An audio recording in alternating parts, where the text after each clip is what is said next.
Hi guys, my name is Crystal. This is Good Morning 4. Hi guys. Now, I have suffered from depression for a long time. An Australian guy called me a turd on YouTube, which adversely affected the way I was thinking. I actually began to feel suicidal. Okay? I have half-heartedly attempt suicide when I was 16. I took a load of paracetamol tablets because my father, Derek, was abusing me. I was working at a youth training scheme. I was just 16 and my father was pressurising me for sex that I didn't want, so I tried to commit suicide half-heartedly. I was in the ladies' toilets of GEC Avionics in ADD Library, and I swallowed a load of paracetamol because I'd had enough of being used for sex by my dad.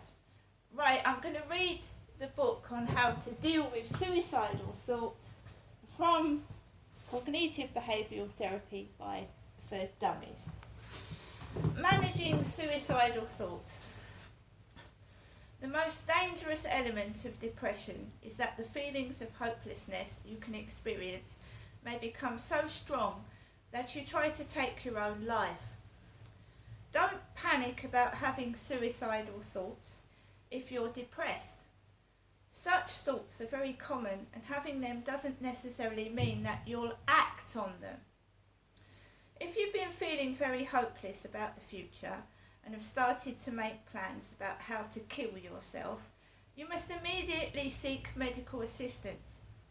Go to see your regular doctor as a first point of call, or attend accident and emergency, casualty, if you feel at risk of suicide outside of surgery hours.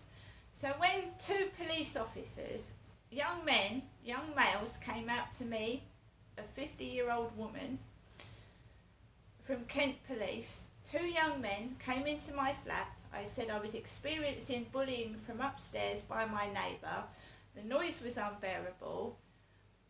They said to me, pop yourself off to accident and emergency. Two police officers did, two young men. Pop yourself off to A&E. So it says it in here as well. If you can't get hold of a doctor, just walk up to the accident and emergency department of the local hospital that's near to you and tell them that you feel like committing suicide and someone should get you some help. Here are some tips on managing suicidal thoughts. Recognise your feelings of hopelessness about the future as a symptom of depression, not a fact.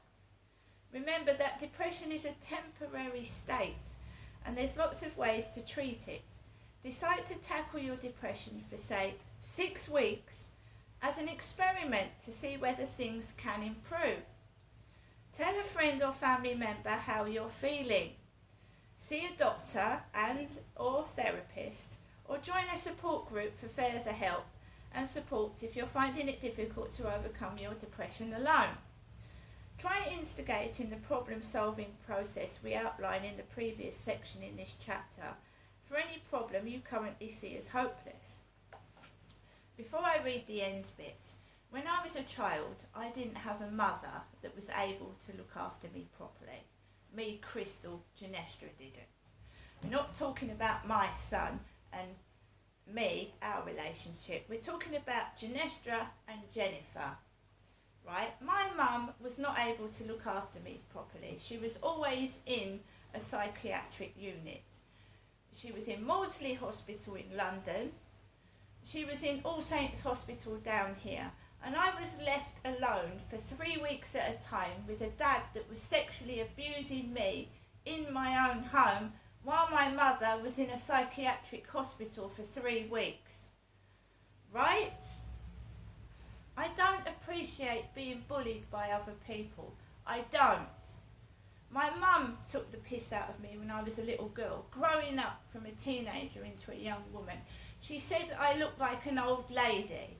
I looked like my grandma Trower, who was 83 with ginger hair, glasses and false teeth, when I was 13.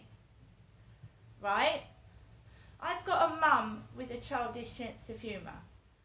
she thinks a sausage looks like a willy. She's got that sense of humour. She used to make sexual jokes in front of my dad, right, saying all that, laughing. Like, you know what I mean? Making sexual jokes in front of me and my father and daughter, which I didn't find appropriate to say in front of a daughter and her dad together, right? I didn't have a mother that was capable of looking after me, right? My mum, when she spoke to me this morning, is like a child. So she went to me, "Have a good day, Janestra." And she put the phone down. Now, do I want to speak to my mum? Because she said to me, "I can understand if you don't want to speak to me, Janestra, I can understand that." When someone's depressed, you don't push them over the edge. You don't laugh at somebody and tell them to jump, do you? Because I was walking over Strood Bridge once and a guy told me to jump. Famous and depressed. One of the most crucial aspects of recovering from depression is shedding any feelings of shame you may have about the problem, realising that no one has a guarantee that they won't get depressed and can help here. Depression has affected all kinds of people from all walks of life and of all creeds, colours and levels of intelligence. Dozens of famous people have publicly reported or discussed their battles with depression during their lives. Celebrities are now coming out about their suffering from depression or bipolar affective disorder, formerly known as manic depression. We hope that their actions can help to remove the stigma of mental health problems and enable more people to identify and seek help for depression. Here are just a few famous types who've suffered from depression or bipolar affective disorder. Buzz Aldrin, the astronaut.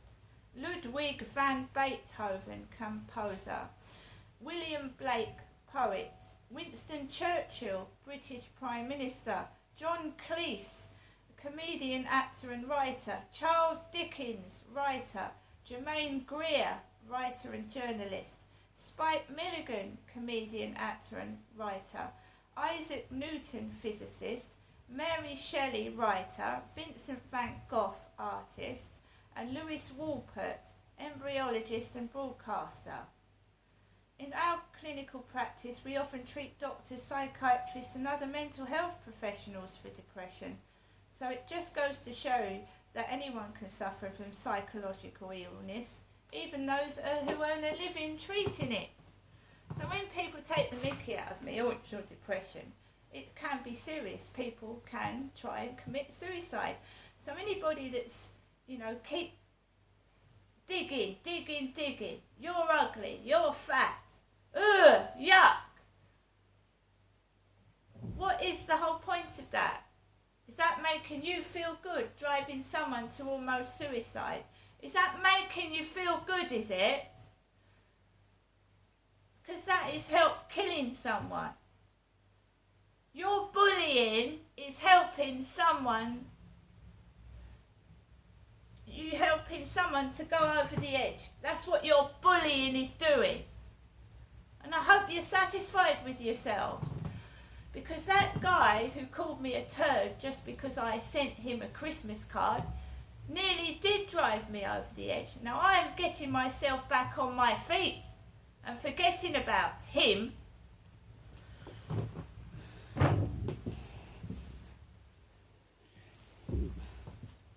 And anybody that bullies, expresses hate against somebody's colour should be removed off YouTube.